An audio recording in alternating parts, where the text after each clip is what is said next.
We're back. Tell me you're joking. Got another incredible episode coming your way. Haven't even recorded it, and I'm calling the ball right now. Do a little Maverick. Call the ball, Mav. That'll work. That's Mr. Chip Ashford. How you doing? Good. How are you? Living the life. A life. Right. Yeah, that's one of them. Right? That saying really should be not living the life. It should be living a life. Yeah, right? for sure. Right. Fellow GC alum. There's a little theme on this show. I don't know if you've noticed. Yeah, I noticed it a little bit. I think it's because it's just a microcosm of, or I should say, it's a petri dish of interesting microbial Yes. outcroppings. Class 93. Yes. Yep. So let's get the important question out of the way. What grade school did you go to? So we moved to Godfrey, Illinois when I was 3. Ooh. So I actually started up there at Eunice Smith. Man, you make me think of this. The principal was up there. He was a college basketball coach or referee forever. So anyway, but yeah, no, went to Frohart for a year. Then we bought a house, and then I went over to Parkview. So we crisscrossed. Yes. Because I was down in Namioki. Yeah. And then in 3rd grade, landed at Frohart. Yeah. Yeah. So, and then You were over there with my wife. probably. And all those, all the Ducos and... Yep. Yeah. And Sean Sheik. Yep. Sean and the Haddocks. Nanny. Yep. Oh, Yeah. Jason. All of our listeners are like, what the fuck? Yeah. Nanny and I, obviously his dad and my dad were on the fire department together. So we grew up, hanging around each other anyway. It's a brilliant crossover into our conversation today. It's going to be based around the world of fire. You've been a fireman how many years now? 32. I started volunteering when I was 17 at Long Lake, and then kind of finished up, in high school, and then started my moving in that direction as soon as I turned 21. Started a paid career and started moving from there. So was your dad volunteer or full time? He was both. So he was full time at the Army Depot, the fire department. It was a private fire department out there and they ran with Granite City all the time and backed them up. And then him and I don't know, there was basically all the guys out there lived in Granite and Pontoon and Mitchell, so they all volunteered on their day off as well, besides working out there. So. Would you say, just based on your experience growing up with the dad that was, on the force, volunteering as well, and then your own experience compared to cops, do you think you guys have a different kind of brotherhood? Yes. So I was actually listening to your last one, with Chief Navasic, and I think the difference is we don't have to really teach that part of it, or we don't. I mean, there is to a certain level, like you got to bring a guy in and help cultivate them and grow them. But right. He was talking about in your last podcast about how he really had to push guys to that brotherhood part of it, right? And I think ours just naturally happens because you live together a third of your life. Like you don't have a choice. Yeah. Especially on the paid side, like you're just around each other every day, day in and out. It's like a football team or a soccer team where it naturally sort of happens. Well, I never really thought about it until just now, but when everybody tends to lump first responders into a singular pile. Yeah. Obviously, there's a perceived split. Well, there's an actual split between policemen and firemen. Yeah. But on the policeman side, for the most part, there's a human element. There is an issue. There is a danger. There is an activity that a human has created. Right. In so much as breaking the law or other. Right. In your world, to a degree, it's an inanimate object. Yeah, I think it's both, right? Like you have the moments where it's, to your point, inanimate. It naturally, somebody has a medical problem, somebody whatever, it naturally happens. Yeah. But then you also have that side of it where someone created the problem, right? Yeah. Someone set something on fire. Someone shot somebody, you know what I mean? And now we're trying to fix the problem from there. Well, I think that's a big part of it, too, is the misunderstanding within the world of fireman lifestyle. everybody assumes you're running around with a hose, right? 99% of the time. And the reality is, I don't know what the reality is. On a given week of 10, let's just say simple math, 10 calls, right? How many actually require water via a hose versus a gunshot wound or a car wreck or other? It may be 0. It depends, right? And part of it is relative to where you work and where it's at. And, where, I started my career early here in St. Louis City, working in North St. Louis. So that's a very different environment than where I currently work in St. Charles, right?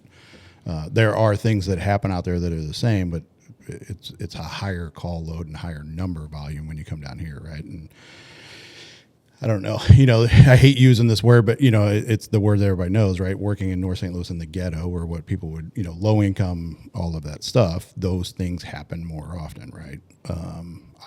On average there, you go to a fire a day, right? Every day you're pulling hose off of a truck and you're doing what you do, but you're also going to a shooting, 2 shootings, 3 shootings. On the same day? Yeah, on the same day, right? Yeah. Going to St. Charles now, we average about 1 a week, right? So fire. Fire, like actual building on fire, something going on, right? So that's luck of the draw. Are you working that day? Is your shift on? Is it not on? So you may go 3 or 4 weeks on my shift and not have one, and then catch it on the right. And then you're overloaded with soccer moms on Adderall. Yes, but did that come out of it? Did I really just say that? Right.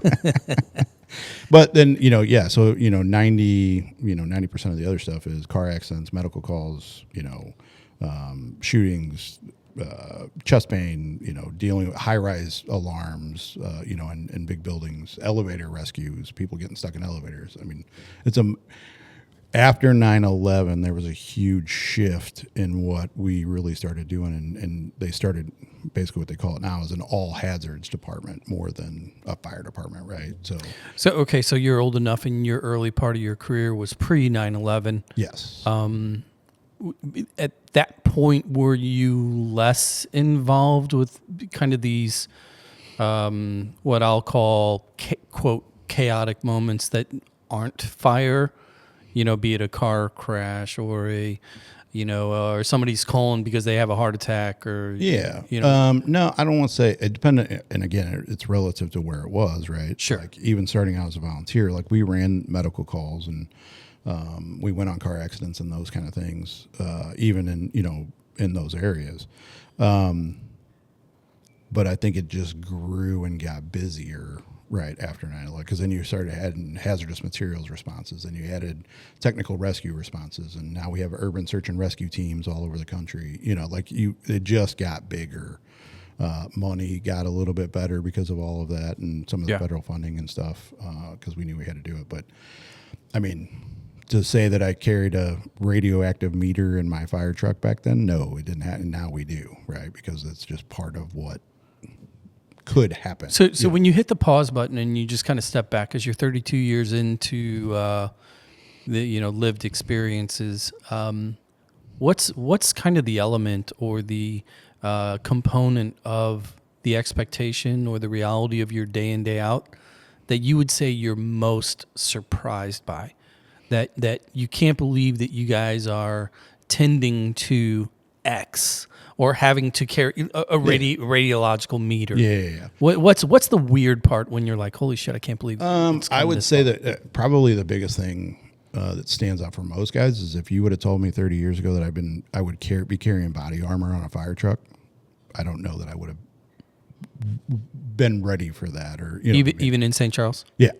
I mean, every person we have is issued a set of body armor. Well, there's probably more gun owners per capita in St. Charles than. But it's the reality. It's not I mean, yes, there's a threat and a worry when you go to a random shooting, a drug deal gone bad. Yeah, there's a threat. But by that time, the cops are usually there. They've got things pretty well secured. Like that guy's usually not there. He's gone. It's the world we live in now with active shooter threats, right? Our biggest fear, one of my biggest fears, is that day that guy walks into a school and we have a bad day, right? And that's where I think that's been the biggest change that we've had to look at, and the training that goes with it, like getting guys to understand that you will put your vest on and you will stand behind that cop and you will go in and chase that threat with them and help as many people as you can. And I don't think 30 years ago we ever thought about it. Like that wasn't a thing, school shootings and all that other stuff, So just from an emotional standpoint, I mean, you were a kid that went to Parkview Elementary, right? I mean, that's pretty white bread. Right. You got Weather Vane next door, go get your ice cream after school, that kind of a lifestyle. Right. When you think about the reality that kids in these schools and these institutions live in today, just take a second and speak to that. Yeah, I mean, obviously having 4 kids and growing up over them growing up over the last few years and seeing the reality of what happens.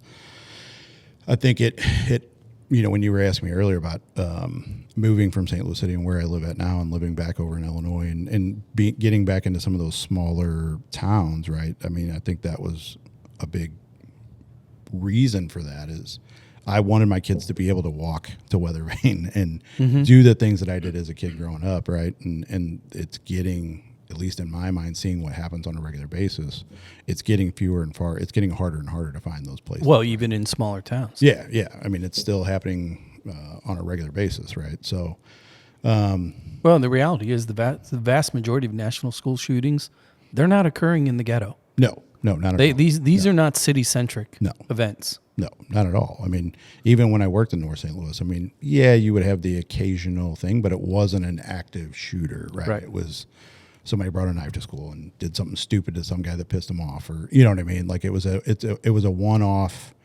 A little bit more mano a mano. Yeah. It was somebody pissed at somebody, and they were going after that one person, right? We never had any kind of mass incident like that. You know what I mean? In those neighborhoods, in those areas. I mean, is that your biggest fear? What's that?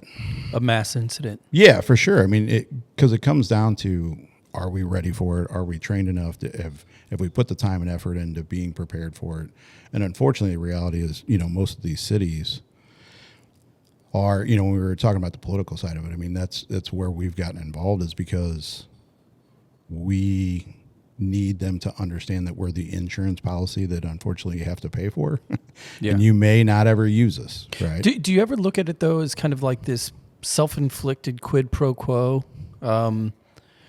We for whatever reason we haven't slowed down the manufacture, the sale of guns. Right. We make it easy, especially in the state of Missouri. Right. Illinois is a little bit different. Right, for sure.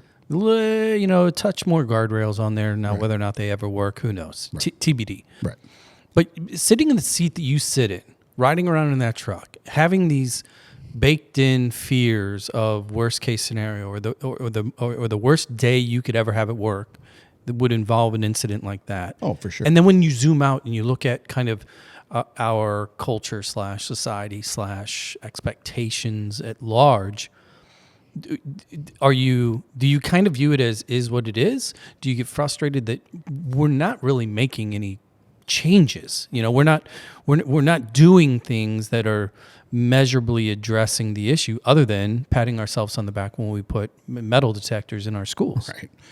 Yeah. No. I mean, I think for me, on the average day riding around, like I don't get that deep into the political side of it, right? Sure. I mean, I've got my 2 guys riding in the back, and one of them's a new guy, and I'm driving down the road looking at buildings and what can hurt me today, and what are we having for lunch? Yeah, what are we having for lunch? But how am I training this new guy, and how am I bringing him up, and Yeah. And then you have those moments where you drive by. I mean, and it's not just the school shooting thing. I think most of us, or at least a lot of the guys that are really good at this, there are those days that I drive by and I look at a building, and then I spend the next 2 hours, even at 2:00 in the morning, we go back and I crawl into bed and I lay there awake for 2 hours, like thinking about that building. Like, okay, if that thing is on fire, what's going to happen to me, and how are we going to get in this building, and whatever. So the active shooter part of it is just another one of those things, right?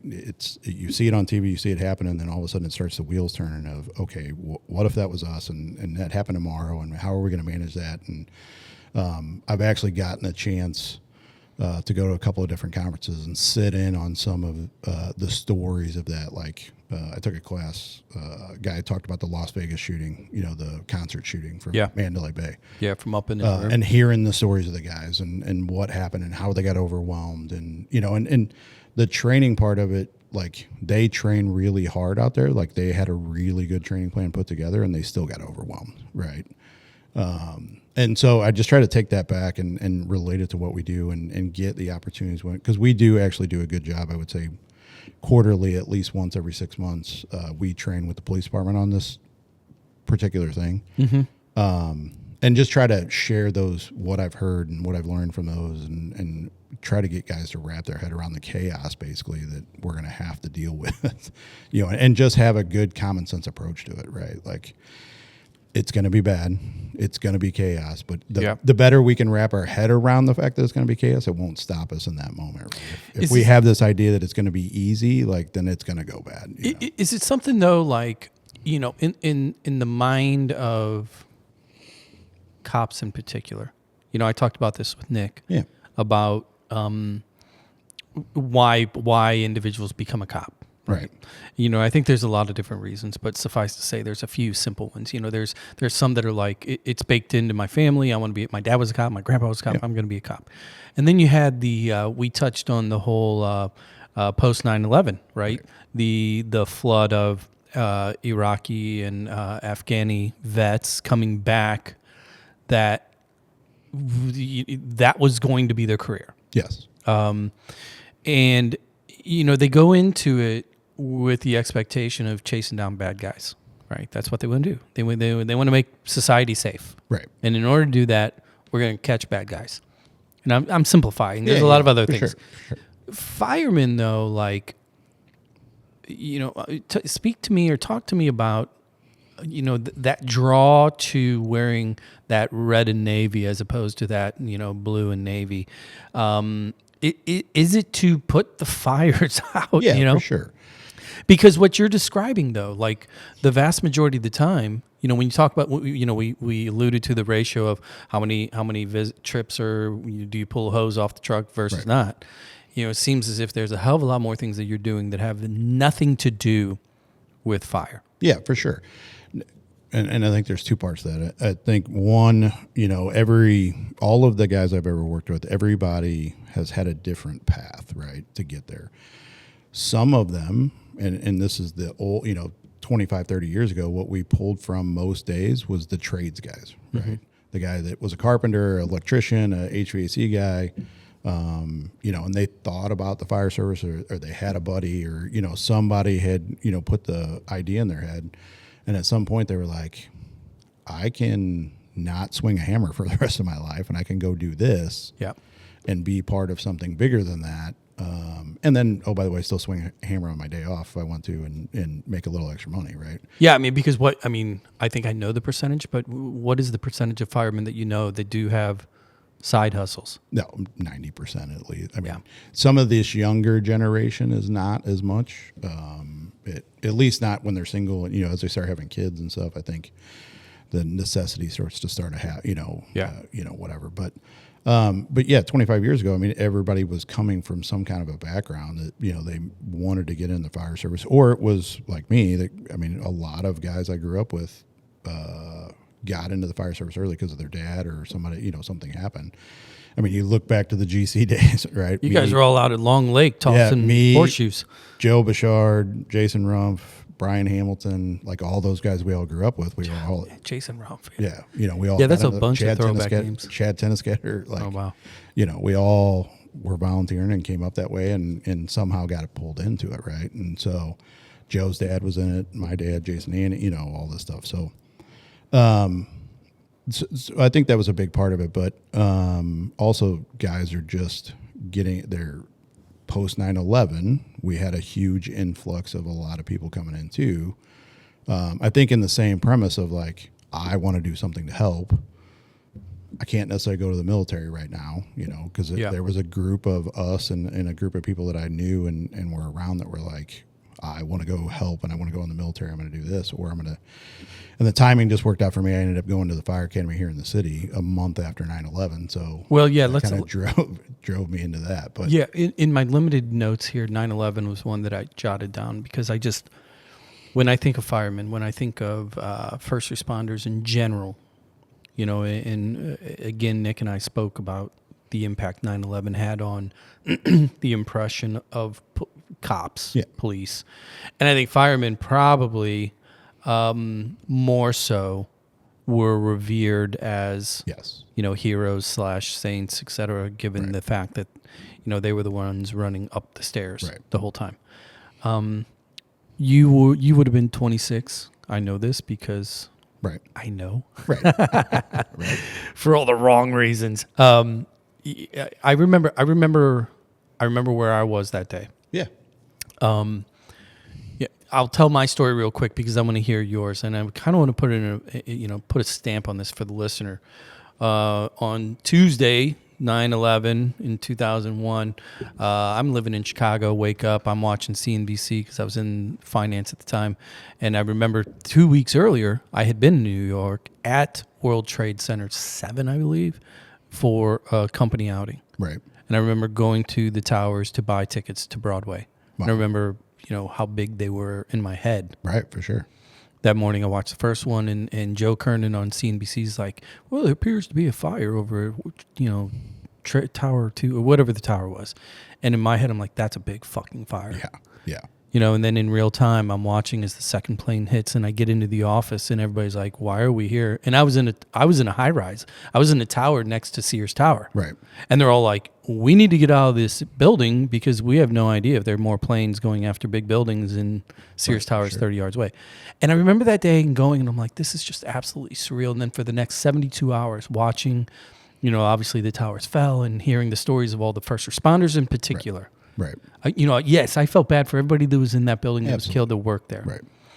But they were there because they had to be there, and that was their day job. Right. Those firemen didn't.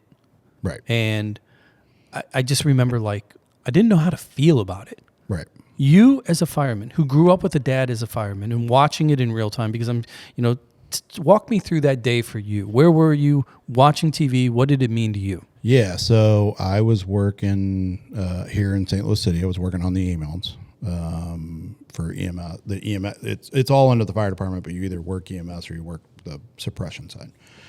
I was working EMS. I'd worked the night before on Medic 10 up by the old Homer G Hospital in North St. Louis. Been up all night. We worked 12-hour shifts because we were so busy. Came home, but it was my first day off. So a lot of times I would sleep till 10 or 11, depending on what time I got home, and kind of just get through the day so I could somewhat have a normal day the next day. Right. And I was laying there in bed, and my clock radio alarm went off. That's going way back, right? You were hitting it. Yeah. And the clock radio went off, and it was the report about 9/11, like a plane has hit the tower, blah, blah. And I'm like, what is going on? You know what I mean? You're half, it was all half surreal. asleep. And so I immediately got up, went downstairs, turned the TV on, and probably stood there for 10 minutes just sort of staring at it, trying to figure out, trying to process it. I just woke up, like, what is going on? And then all of a sudden my phone started blowing up, guys at work and people that I knew, like, hey, are you seeing this? And I'm like, yeah. And so all of us, when we're having those conversations on the phone, right, the immediate thing was like, it's going to be bad, right? All of those guys are going up, and it's going to be bad, and it's not going to have a good outcome in the end, regardless of, like, people were going to die that day, right? Regardless of the buildings falling or anything else. So you're watching in real time. Yeah. When you saw the first tower fall, what went through your head? I was actually on the phone with a good friend of mine when it happened. And we just sort of looked at it, just sort of had that, like, we just lost a bunch of guys. Because we knew they would be in that building, right? They're not going to not go in. Because they're going to try to get as many people out. And the stories that came out of it, because I have a good friend that works in the Bronx currently that started right after that. He was working on the ambulance that day and was a part of a lot of that went on up there. And just knowing the culture of that department, and most big city departments are this way. And actually, I just took a class not too long ago, and one of their deputy chiefs, what he talked about was the winning mindset, right? Mm-hmm. That's what they ingrain in their guys in the academy, is that the ideology of a winning mindset, that they're going to win every single day. Every fire, everything that they do, everywhere they go, they're going to try to win. And so knowing that, like, whether they made it out or not, like, they were going to do everything they could to win that day and get as many people out of that building, right? And so, yeah, the whole thing was just surreal for the whole day, right? I mean, I probably watched it for 8 hours. Oh, yeah. Just sitting there, trying to figure it all out and what was going on. And then my phone started blowing up, and I would say within, by 6 o'clock that evening, I knew 20 people that were headed to New York, part of the USAR task force and the response for all of that. There were a ton of guys from this area that went up there to help start digging out on the pile and be part of that. So, did it cross your mind to go?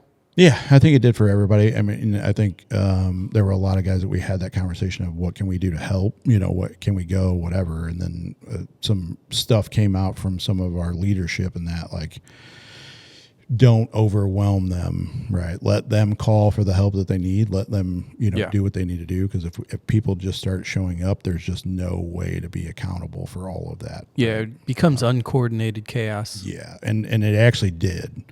There were a lot of people from all over the country that just randomly showed up, and there was a lot of stories that came out afterwards of that, of them, like, all of a sudden you're looking, there's some guy from Texas walking around. We're like, how the hell did you get here, and where are you from, and why are you here? And there's no way. And the worry is that guys are going to get hurt or killed in that moment, and you have no accountability to know who they are or where, So let me ask you a brief. I want to book in this thing, just a brief kind of just an opinion, a little bit of a political question, a little bit of a current event question. And that is, when you think of 9/11 now and you see everything that's going on as far as, how the first responders and their first responder funds and everything are being treated and underfunded or even cut. And when you hear that it's taking individuals like a Jon Stewart, like a Dennis Leary, like a Steve Buscemi, literally television / actors, advocating on Capitol Hill on behalf of first responders, firemen in particular. Right. Like, where does that sit in your gut? Yeah, so it's rough, right? Like, and to your point of 9/11, it kind of all goes together, right? The way things happened after 9/11 and the way the fire service was revered, right? Top of the pile. Right. It was great for a while. As far as all of a sudden, all the people were throwing money at us and like, hey, we got this and we're going to buy this for you. And the government was pushing for staffing and all this other stuff. And we had a huge influx of people wanting to come into the job then, right? Because they were like, oh, I want to help. I want to be a part of this. I've seen what they did, and and it drew people in. And then about 10 years later, it's that moment where we just sort of forgot, right? It's been long enough. There's other things going on now. And you could see the transition sort of happen. Yeah. You look back then, and obviously going back prior to 2001, to 9/11, like in 98, when I took St. Louis City's test, there was 5,000 of us in the convention center. Transition all the way to now, and that transition that's happened, the last test they just had here, they had 250 people show up. Right? I mean, that's a huge gap. And so we've seen that happen over time. And so as far as the, what people are having to push for, and some of us are very lucky, right? We're very fortunate. We're doing very well in the city of St. Charles, right? Because we have gotten very involved in the political side of it, and not so much driving the politics, but trying to build good relationships with the politicians and sitting down with them and having good conversations and open lines of discussion and really trying to show them what we do and what we actually need. But there are departments out there, I mean, literally, JB, that I know, especially some of the smaller town volunteer fire departments, they're trying to run off of a budget of $60,000. Yeah. Right. They can't even buy equipment. Yeah. Like, Here's what we're going to do. We're going to take a quick break. When we come back, I want to talk about the St. Louis Fire Department, I want to talk a little bit about funding. I want to talk about compare and contrast of the St. Chuck versus us, et cetera. I want to lean into this a little bit more, so we'll be right back. Right before a quick break, we were talking a little bit about you started to mention the integration or the activation in St. Charles in particular. Yeah. And how you are engaging the political realm in order to get what you need. Yeah. Let's just call a spade a spade. Yeah. You're looking for money. Yeah, for sure. I mean, that's ultimately what it's always about. Let's start there first. What does that look like? Because whenever most people think in terms of first responder budgets, whether you're a Democrat, Republican, Independent, it doesn't matter. Right. It's like, duh, right. Fund it. Because if our buildings are burning, let's put the fire out. Right. If people are getting shot, let's go catch the bad guy. Right. For the most part. Yeah, everybody agrees the same thing. Do you feel like it's your place to take more of an active role in the political process in order to battle for your own budgets?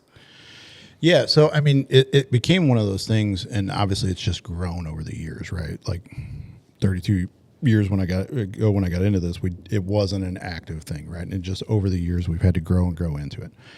There's two different, I think, things that you have to talk about here. One is you have municipal fire departments, right? So St. Louis City, the city of St. Charles. Yeah, entities. Yeah, Webster Groves, whatever, right? Yeah. That they're managed and overseen by the cities or the municipality, right? And then you have a fire district, right? So you take a Metro West Fire District, West County Fire District, Central County, O'Fallon's Fire District, Wentzville, whatever. They're not managed or overseen by the cities. They're their own district entity.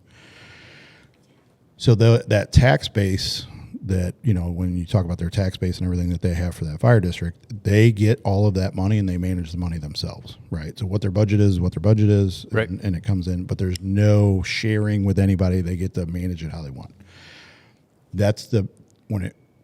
Financially, that's the best outcome that you can have with those, because the citizens can vote to raise or lower taxes based on what their needs are, right? And then they just manage that money themselves. When you talk about a municipal fire department, we're sharing that budget with the police department, the public works, the streets department. Everything. You know what I mean? Yeah. It's one piece of the pie. You know what I mean? And so, yes, there's a part of it where you're fighting to get the bigger piece of the pie, right, to a point. But I think you also have to, what we have learned over the last few years is it's sitting down and communicating with the politicians to get them to understand, like, we're not greedy. We understand that we have to be fiscally responsible. I'm not asking for a blank check, right? Right. I'm just asking for the things that we need to work within the budget, right? Like, tell us what our piece is and then let us manage that piece, or, if we need a little bit more. And in the past, there have been times with city administrators and other people that they don't want to give you the reins enough to, even manage your own money, right? They want to be thumb on you and what you're doing, right? Well, I mean, the timing of that is so on point now, because you're seeing across the aisle on the police side what is transpiring out of Jeff City here in Missouri. Right. The attempt to establish state control over the city of St. Louis's police department. And I think that's an extension of kind of what you're describing. Yeah. In which there's, these forces, for the most part, really are self-contained units, right? You manage your own. Right. You know what the pay is going to be for a starter. You know what it's going to be at 5 years, 10 years, et cetera. You also know what the cost of the trucks are. You know what the insurance is going to be. All that is just a mathematical equation.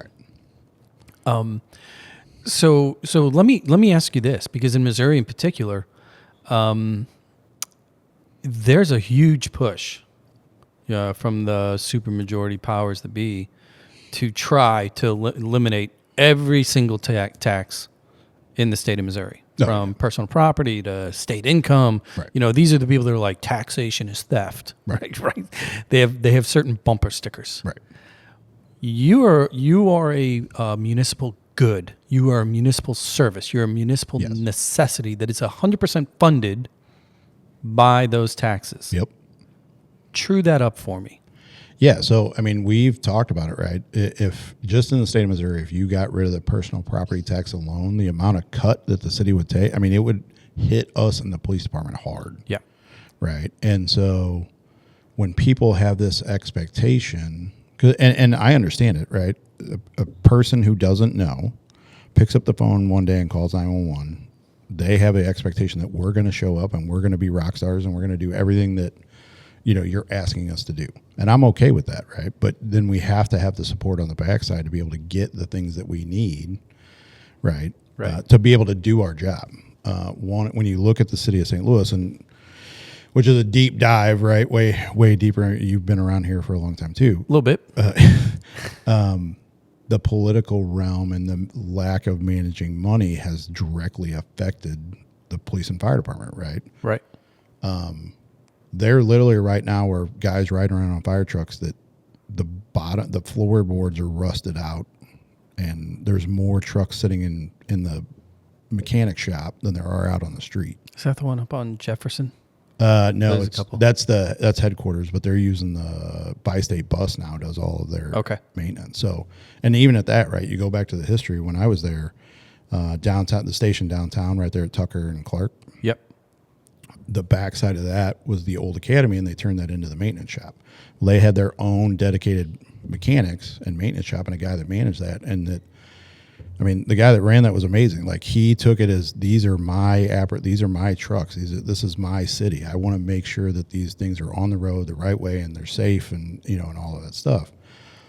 And to save money, they shut it down and moved it over to bi-state. Well, do you think that the mechanic at bi-state gives any two shits about the fire truck and whether or not it's on the road or not, right?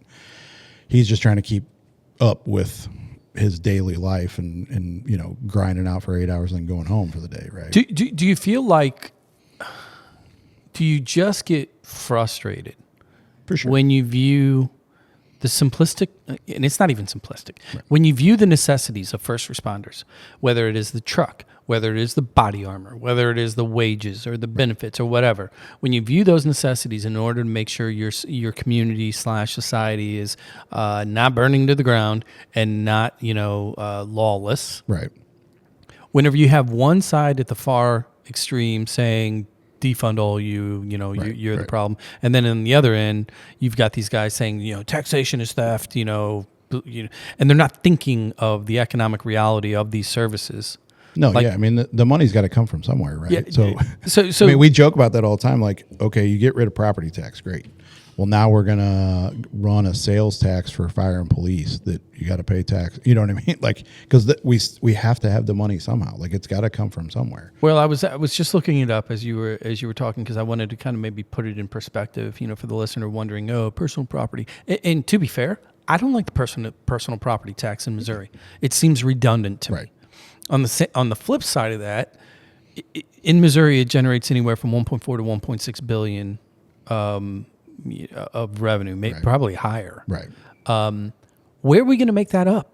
Right. Because we already have a state that is like, they claim we're on a surplus, and the only reason we're on a surplus is because of the COVID ARPA funds. Right. We're not on an actual revenue surplus. Right. And I immediately go to streets. Keeping streets, potholes filled, right. Keeping cops in their cars, and keeping firemen putting out fires, right? Right. Everything else to me beyond those things, I want clean drinking water and all these other things that are good. But let's be clear: if we do unfund or take away funding, like you've seen the golden days, you've seen the glory days, you've seen the 9/11 days, and then you've seen the BLM days and defund the police days and everything else funneling up to now. When you look forward 4 years, 8 years, 10 years, what are you just like, fuck, pour me a drink? Yeah. I mean, and obviously, like I told you earlier, my son's planning on getting into the fire service, right? He graduates this year, and he wants to be a fireman, and he's going down that path. And there's a part of me that's like, go do something else, not have to deal with this political mess. But then there's the other part of it that I look at, somebody's got to do it, right? And we are not getting people aren't knocking down our door to come in anymore, right? I mean, we don't have this list. When I tested at St. Charles, there was 200 of us, right? And back in October, we had 20 people apply, and only 10 people passed. Like, we got to find the people somewhere, right? So if I can bring him up the right way and get his head wrapped around the right thing, like, but political, I mean, we're very, very, I will say, we are very fortunate where I work at now. We have built a really good relationship with the council people to where we can at least sit down and have a conversation. Mm-hmm. And I think, we just had a meeting with them not too long ago, and two of them were like, no, we're all in for you guys. Now, we have to manage money and do the right thing, right? But we will get you whatever we think we need, you guys need, as long as we can manage it within the money. Isn't it scary though? Because I mean, look, anybody listening or knows anything about the area knows St. Charles County in particular is a Republican county, and St. Charles City is predominantly Republican as well. Yes. You have a national narrative in which everybody thinks that all bureaucracy is stealing from everybody and everybody's overfunded and everybody wants their money back. Like, as much as they say that, at the end of the day, they're elected. Yes. Right?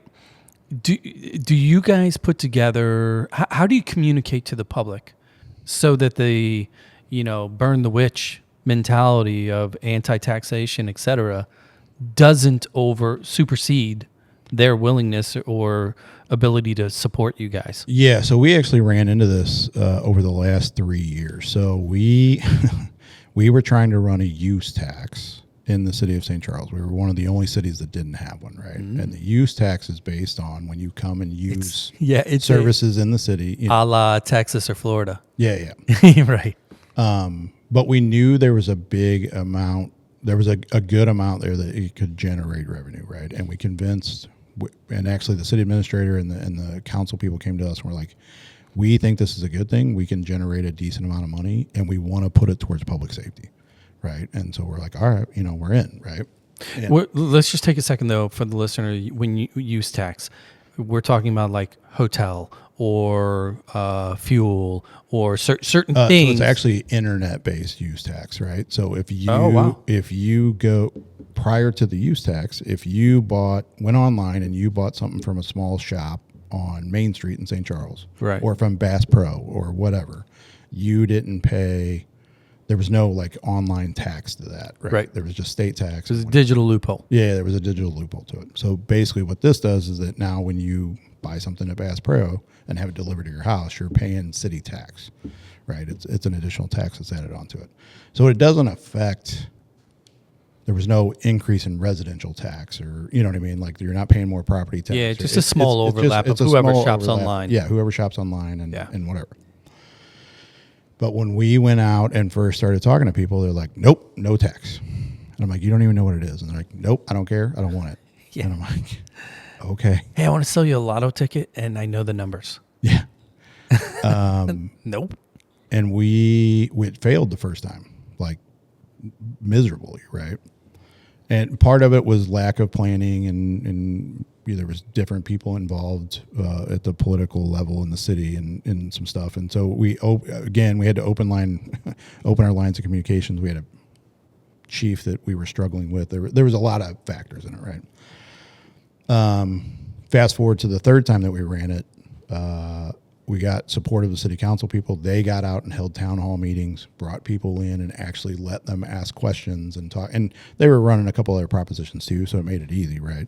Right. But getting them in and actually sitting them down and having those conversations. And then we would go to the town hall meetings and talk to them about what this is going to do for us. And part of it was salaries. I mean, just be straight up, right? Part of it was trying to get us some raises to catch up to the just being competitive with other people around us, because we were losing guys to other fire districts. Yeah, it absolutely makes me want to pull out the hair that I have whenever people get irritated about, these tax programs that are intended to bump salaries, because it's like, there's not an industry in this world in which the industry itself doesn't, in an attempt to bring on the best talent, raise the fucking wages. Right.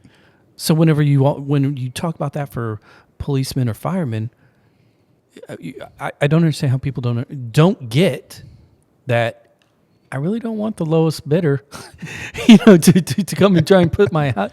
If my house is on fire, I don't want the lowest bidder or taker, Yeah. And I know you and Chief Navasha talked about it a little bit. Like our reality is just like everybody else's, right?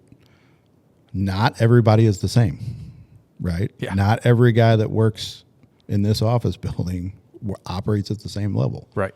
Not every fireman operates at the same level. Not every cop there are some that are really good and some that, Yep. And so do you want or do you want a bunch of guys that are going to put it on the line every day for you, right?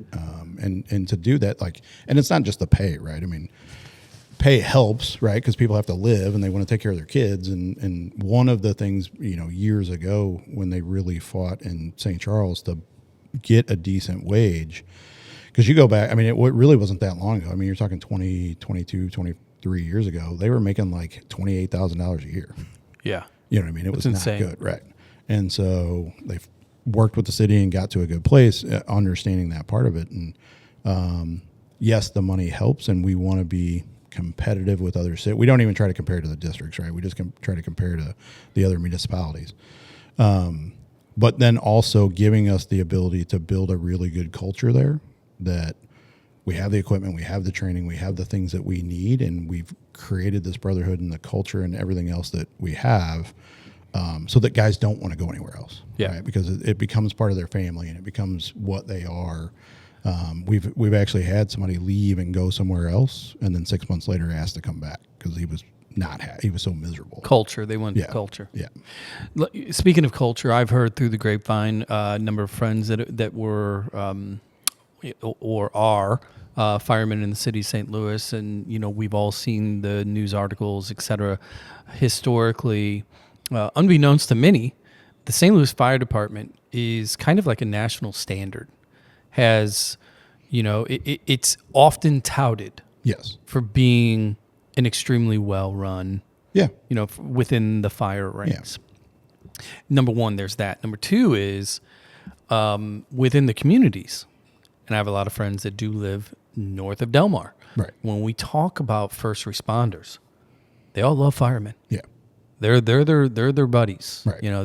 And without going into a lot of detail, there was an event that occurred in which there was a lot of bullets were flying, and when the firemen showed up, one of the individuals there literally called down everybody. Yeah. Because hey, these are our guys. Yeah. Talk about the city of St. Louis, the fire department, and kind of how it stayed above the fray when it comes to the vitriol of anti-first responders, et cetera. Yeah, I think that part of that, it goes back to what we talked about earlier. The culture sort of organically happens because you have to be with each other every day, right? Yeah, and not every group is the same. You have firehouses in the city that operate at a very high level with a great group of guys, and you have guys that sort of just come in and do their own thing, and sure, it is what it is, right? I think part of the reason why we stay above that and why we have, especially in the city, why we were looked at that way is because we're in the neighborhoods on a daily basis, right? When you look at most of the firehouses, it goes back to the 18 and 1900s when they built these. They built them in the neighborhoods on purpose, right? Community based. Yeah. And so, I worked at the 26s there at Taylor and Margaretta. Okay. North of Natural Bridge, east of Kings Highway, right? Yep. And we're literally at the corner in the middle of, you're staring at houses, right? And you're smack dab in the middle of the neighborhood. And it was, the kids knew, the kids would come up to get their bike tire fixed and get air in their tire. And we had a soda machine in there, and they would knock on the door to get sodas. And Diotre, a kid that lived across the street from us, was not, his grandmother was raising him for reasons that needed to happen. What happens in those, Sure. unfortunately in those neighborhoods. And Diotre came over all the time to just hang out at the firehouse and be there. And anytime the door was open, they just want stability. Yeah. And we would have him over for dinner sometimes and buy him a soda. And, we help fix his bike every day and, whatever we had to do. Right. And hopefully our goal was to turn him in a better path than what sometimes happens. unfortunately, after I left, the guys called me. He was 16. They found him shot in the back of a car. And obviously had gone down a path that we didn't want, right? But to your point is just those kids know that they can come in the neighborhood, and the people around that neighborhood see that, and so they know that unfortunately, we're not the cops, right? We're not there to do the things that those guys unfortunately have to do on a daily basis. So it's just a different, mindset, right? No, I know. I think about this often because, the whole first responder cop side of this debate, where you have the super far progressive left. They're like, defund the police. Let's spend all this money on social workers, et cetera. And the whole time I've been thinking to myself, you already have the social workers you really need. Yeah. It's called the firemen. Right. They are trusted within these communities.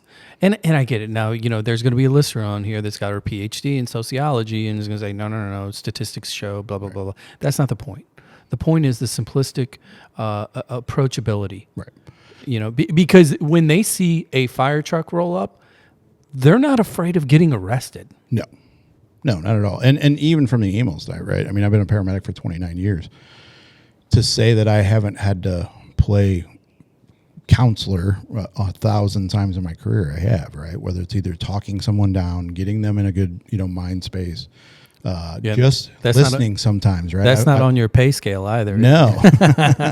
I've sat in the back of the ambulance and just listened, right? Because that's really what they needed. And, and it's hard, right? I mean, it's ups and downs. Even when you talk about the police side of it, like I know some of these guys, we have probably one of the best relationships I've ever had with the police department where I work at now at St. Charles. Those guys come by the firehouse all the time. Like we see each other. I mean, it's a very, very good working relationship.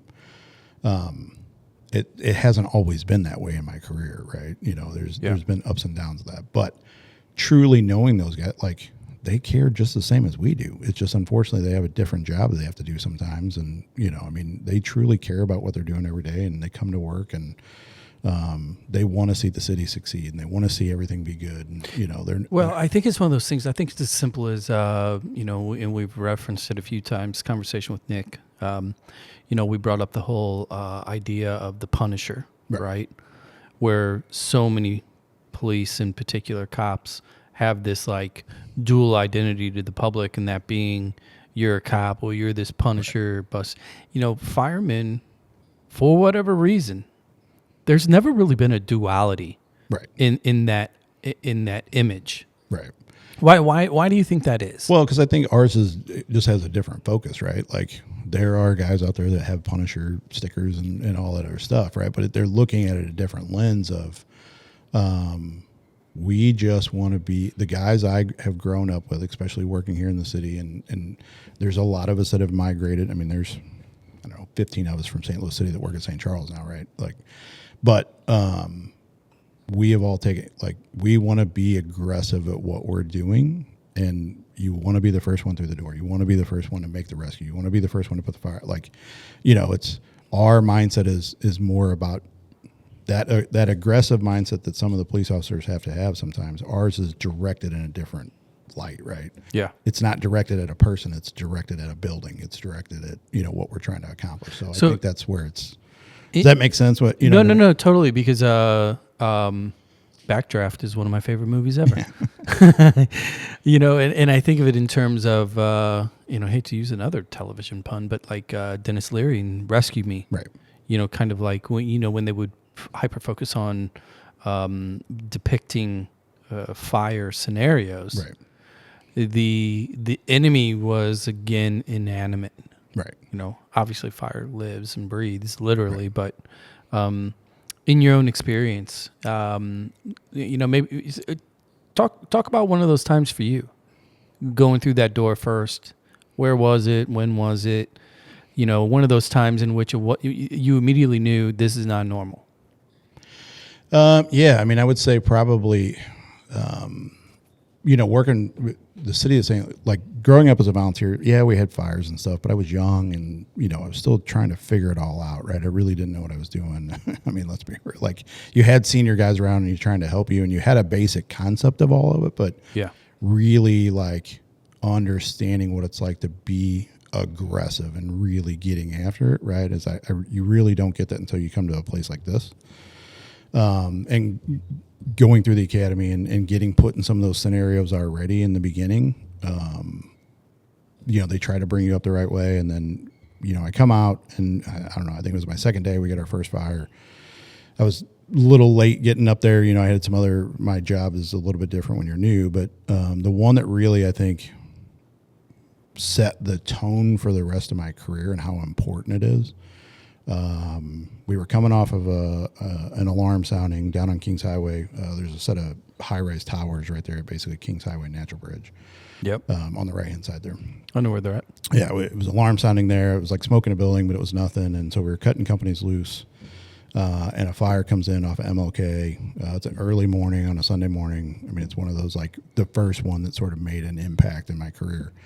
Pull up, mom's in the front, in the street screaming, her kid's still inside.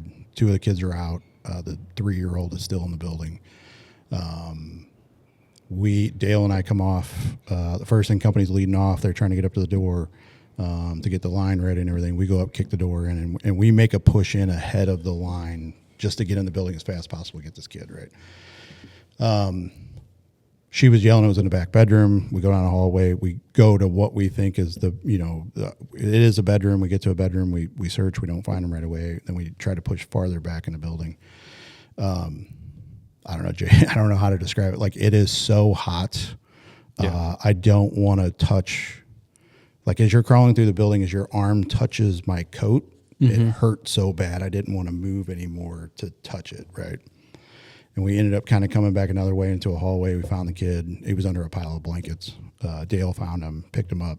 And again, I was new, so Dale had a lot of time on and knew what he was doing, so it was a lot of me chasing him around, just trying to keep up. I'm going to do what he does. Yeah. I think there was a couple of times I might have, like, oh shit. He told me to shut the fuck up and just keep up, right? Yeah. And so he finds this kid. We jump up, run out, get him out of the building. Unfortunately, didn't have a good outcome. I immediately come out, strip my stuff off, jump in the back because I was a paramedic still, and worked with a lot of the guys on the ambulance. So I'd come out, strip my stuff off, and I just jump in the back of the ambulance with the guys, and we raced to Children's Hospital. And unfortunately, it was just too hot there, right? I mean, nobody's going to survive that. And when we came back, the chief came and got me and drove me back to the scene. And, he's like, hey, your stuff's in the truck. And Dale, our coats were they were destroyed to the point we had to immediately go to headquarters and get new gear. And, that's how hot it was. So, but that was the moment, like, it was an aha moment, I think, that could have gone one of two ways. Either I don't ever want to do this ever again. This was terrible. Yeah. Or, hey, I'm all in now, right? I mean, I'm okay being uncomfortable in that moment. Do you remember that kid every day? Yeah. Often? No, I wouldn't say often, but I mean, when it comes up or you think yeah. about it, I mean, there's definitely times that you think about it, right? I mean, it's something else has to happen to trigger it. You know what I mean? Like somebody asks a question or we talk about a different fire or, whatever. I mean, it's something that I'll never forget. It doesn't haunt me in any way. You know what I mean? But did it drive you? Yeah, for sure. I think it's driven me now to the point that getting guys to understand how important that is, how important it is to get in the building fast, get these people out. Because basically what's transitioned over the last 30 years and how the fire service has changed and why we push so hard for money and staffing and all these things and trying to get people to understand is that, what 30 plus years ago, everything was made out of natural fibers, right? Wood, cotton, yep. Whatever it was. And so the average time for a room to flash over with contents in it was 7 to 15 minutes, right? You had time, right? So if your house caught on fire and your smoke detector went off, you had time to get out of the building and do what you need to do. In the modern fire environment, what we're dealing with, because of the product's combustion, what this stuff is made out of, you have about a minute and a half. You mean MDF? Yeah. And so these rooms are flashing over so fast. No, we're not having, because of good education, fire prevention, all that stuff, fires are down. Yeah. But we're finding more people in buildings because when they do happen, they don't have time to get out of the building. It's quick. And so we have to, and that's the good part about technology, right? Like we have so much data collection and all this other stuff that we can do. There's a guy out of Texas that started as a project for his master's degree, and now it's taken off nationally. But every time somebody has a rescue across the country, they're sending him that data, and then he's collecting the data. And I think he's up to like 4,000 rescues now that and can pull, like, where were they found? Were they found on the floor? Were they close to an exit? Were they on a bed? Was, what time of day it was? And so we can take that data and really get down deep into it with our guys and get them to understand what we're doing. You're building an AI model. Yeah. And what happens is, 2000, it was 23, so not last year, I guess the end of 23. We did a big training for all of our guys on residential search and how important it is to get these people out of the building, and taking that data and writing it on the board and getting them to understand all of this stuff. Later that year, I think we pulled 6 people out of buildings in a 2 or 3 month period. And the guys were rock stars because of, you know what I mean? And it was all of that front loading and getting them to understand and sharing the experiences and talking about what we did right and what we did wrong. And because, like, you go back to the fire that I told you about on MLK, what we did wrong was, we did everything right getting to the kid. The natural thing that happens to you, put yourself in that position. If you found a 3-year-old kid, what would you want to do? You want to jump up and run out of the building as fast as possible. Well, if the environment down here on the floor is 100 degrees and the environment, I'm 6'2", the environment up here is 800 degrees. Right. Is that survivable for that kid when I pick him up and run out of the building? Right. Versus dragging him on the ground. The blanket. It's me staying down on the ground and me moving him out of the building. And it wasn't until, over the years with all this data collection and being able to share all that, now that's what we're really pushing our people, is like getting to understand that, right? You have to stay low to the floor. If I find a, 5'8", 200-pound man, like, I'm going to grab him by his legs, I'm going to leave his head on the ground, and I'm going to drag him out of the building that way, because I'm leaving him in the environment he should be. It's easier to stitch up a head than it is the alternative. Yeah, but it's been good to have all of that stuff. And so taking those experiences that I've had over the year and sharing with the guys and being honest about mistakes or, reality of what we have done right or done wrong and trying to grow off that. So, well, here's what we're going to do. We'll take a quick break. When we come back, we're going to close this out. I want to talk about a couple things. 1, guns and hoses. 2, got to talk about California. I got to get your take on that. So we'll be right back. We're back. I mentioned before the break, I wanted to jump into a couple little subjects here. I want to start with the West Coast first. About a month ago, a little over a month ago, actually it started prior to that, the California fires, because we were actually, oh my God, when were we out there? We were in LA for a little bit. Anyway, I digress. I remember then seeing smoke when the early fires had already popped off. And then fast forward to the chaos that we've all seen. right. They're talking, one of the stats that I saw, which really kind of blew my mind, was that this particular fire, from a scale perspective, compared to the Great Chicago Fire, was like 60-1. Right. 60 times larger than the Chicago Fire. And I know the area pretty well, and I know how big it is. For you, when you saw what you were witnessing on the news and you were seeing the images and you were seeing the satellite images, what was going through your head as far as, like, where do you even start? Yeah. Well, I'm not a wildland guy, number one. So sure. We've had guys actually leave and go out there. And I've known guys that have done that on the side, have been part of some of those task force and stuff. That is just not my thing. But it's overwhelming, right? When you look at it and you're like, geez, I've watched videos of wildland fires before. I've talked to some of those guys and stuff, but it's like what was going on that time was just overwhelming, right? And so you can deep dive into some of the political side of it. And we talked about staffing and money and all that stuff. That was definitely a huge factor.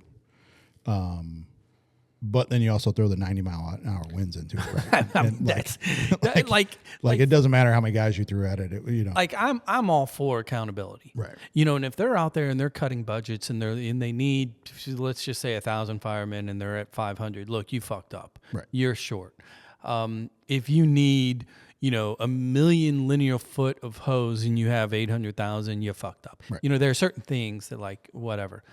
But when I was watching all that and listening to the attempt, specifically from Trump and his camp, wanting to blame the departments, to blame the mayor, and nobody's mentioning that here you have fires and everything is ember, it's all ground, right? And you have 100-mile-per-hour fucking winds. Right. Yeah. I'm like, I'm thinking to myself, like, when we were in high school and college and we would have a backyard bonfire, Right. If the winds blew 20 miles per hour, we're like, holy shit, we're going to burn down the neighbors. Yeah. Forget about 100 miles per hour across that landscape. Yeah. No, and so I relate it to what we do here, right? So one of the big pushes over the last probably 15 years, 20 years, has been wind-driven fires, right? Mm-hmm. New York has been a huge proponent for it because obviously their buildings are bigger, right? Yeah. And so if you get a high-rise fire with fire blowing out a window on the 80th floor and you have 70-mile-an-hour winds pushing into that building, how does that affect it's that just fire a in the vortex. building? Yeah, for sure. And they've lost guys in those moments, right? And so we've tried to learn from those. January of 2014, we almost lost 4 guys in the city of St. Charles over the same thing, right? 40-mile-an-hour wind gusts coming in the back of a building. A fire took off on us. We had guys trapped in the building, right? That was 40-mile-an-hour. Yeah. I can't imagine a 90 or 100-mile-an-hour winds trying to manage that. Well, 40-mile-per-hour winds in a pseudo-urban environment to a degree. But we're not talking, because the Palisades Hills, right? That's not normal. Right. Like, you have to front load it too, though, from that. I mean, the part that I will give them when you look at staffing and all that stuff is that, and I'd have to see videos of like when the fire started and how big it was in the beginning and what resources they threw at it in the beginning, and was that complacency to a point that they didn't throw as much at it as they should, and then all of a sudden the winds kicked up and it got way worse. Like, I don't know. But when you read the stats on it, though, and you say, you cut my budget by $20 million and you increase the police department's budget by $250 million, that's off, right? Yeah, it's one of those things, too. It's like you're damned if you do, damned if you don't, because L.A. was complaining about crime. Right. Okay, fine. Here's $250 million to the police department. Right. Which is fine. Then give them $230 and give 20 back to the fire department. That's what I'm saying. I don't think there's a solution in the fact that at the end of the day, what is it, 15,000 homes? Whatever it's an insane number. Right? It's going to go down in history as the most expensive natural disaster for sure ever. And, and I was thinking, like, way back in the day, we were renovating a building over on, let me see, statute of limitations is up on this. Yes, it is. And we had an employee, we found out later that we had a trash can in the middle of the room, when it was trim time. So it was a combination of a lot of sawdust, a lot of paper, et cetera. And somebody had put out what they believed to be a cigarette butt that was out. Right. Middle of the day. 12 hours later, we get a phone call that it's on fire then. Right. So in California, with embers literally being tossed miles and miles and miles in every direction, how do you, like, can you imagine how futile it would be to in that contain? In that environment in Palisade, with what you have in the homes and all that other stuff there, I don't know how you get ahead of it. Yeah. Right. I mean, the natural tradition, in because I know a little bit about it, in wildland, is that you get far enough ahead of it and you cut a fire break, right? You cut all the trees down, you get rid of all the brush, you do everything, and you make this fire line that eventually it burns that fire line, and then it stops because there's no fuel, right? Right. How do you do that? You can't. It's all airborne. Are you going to burn the houses down before it gets to it? Right, So, right. I mean, what else do you do? I don't know. Yeah, I mean, it just sucks for those guys. I mean, I can't imagine what those guys went through in the days and days of work and trying to, because I know how guys feel, right? I mean, you're all in for these communities. Well, because then they have to look at they have to obviously see it firsthand, look at the pictures on socials, watch the video right all over the place of just scorched earth. And as a fireman, right, your job is to stop the fire. Right. And here we are. It looks like Pompeii. Well, and throw into the social media side of it, like then you got to read all the comments, right? Yeah.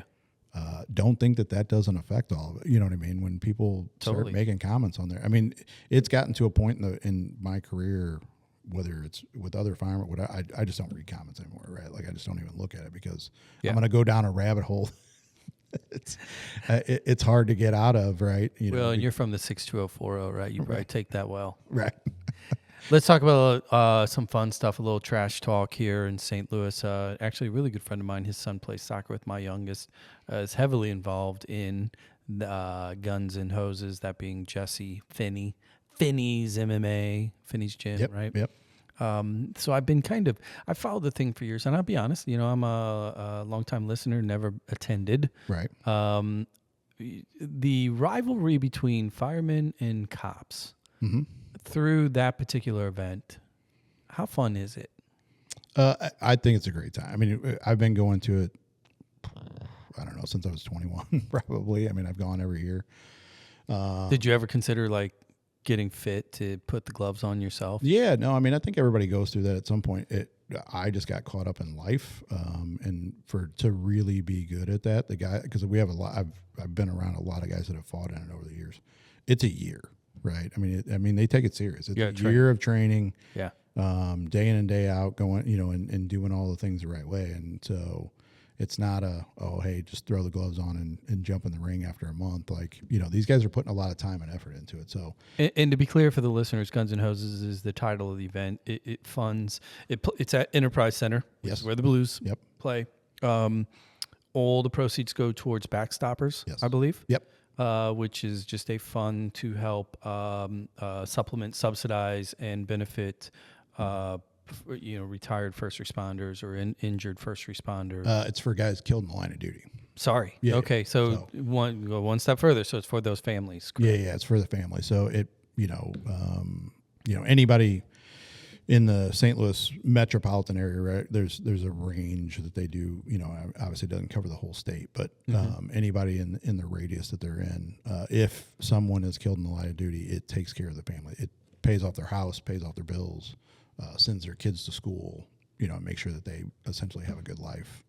Well, isn't it? I mean, okay. So I just proved the exact, maybe one of my points that I didn't mean to prove. I would like to believe that I'm fairly on top of this stuff. I didn't know that. Yeah. I think it's all messaging. It's what our social media really wants to allow us to learn. So it's entirely fundraiser driven, right? There's nothing else to it. Guns and Hoses is the biggest fundraiser of the year. Yeah. There's a lot of golf tournaments, and Charlie Metzger, who's heavily involved with it, who St. Louis City fireman. He's doing a bourbon tasting and stuff out of Tapawingo now. There's a lot of. Please tell me there's no pickleball tournaments. No, not yet. Okay, good. I'm sure there will be. Oh my God. Yeah, we have chicken and pickle in St. Charles now. It's been no shit. I was out there just the other day. Yeah. So, but no, it's a great event because of that. Every year, anybody that's been killed in the line of duty, they get honored at the event. On top of it, seeing the backside, I was here in St. Louis City in 2002 when Derek and Robert killed down on Gravois, May 5th of 2002. Seeing what they did for the families afterwards. Rob's son, Matt, is now a firefighter for Monarch Fire District out in Chesterfield. Yep. And I've grown up with them, watching the kids grow up and everything, because we've done a golf tournament for them every year since 2004. Is Monarch the bougie district? Oh, yeah. It's the land of the butterflies. Do they have Rivian trucks? But yeah, it's a great event. It sells out every year. It's 17,000, 18,000 people now.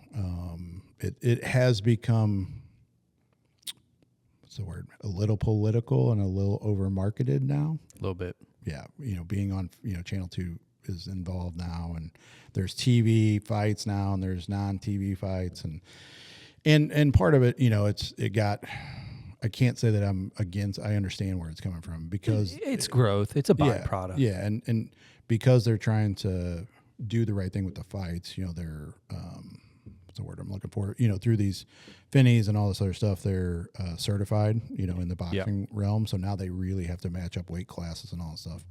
And I get that, but now you've got cops fighting cops, firemen fighting firemen. because it's all weight class based now. So it's no longer Hatfields and McCoys. Yeah, it's you may it's be a deliverance version. Yeah, you may be a police officer fighting on the red side just because they could match you up with a guy your size. Okay. So that's so the first rule of Fight Club was kind of broken at this point. Is that what we're saying? Yeah. So it's still a fun event. So 32 years in, your youngest of 4 is about to enter into the fray. What's your finish line? Well, so I've got one of the, we didn't really talk about this. Or do you have a countdown clock on? Yeah, no, I mean, phone? I've got, I'll obviously we'll be 50 this year, right? So, so I got the memo. Right. I'm in denial, but I've got 5 years minimum to retirement. I'll probably do 6, just because that'll give me 25 years there. And, yeah. It's a good, 56, 57 will put me about 40 years in the fire service total. So it's a good round number, I feel like.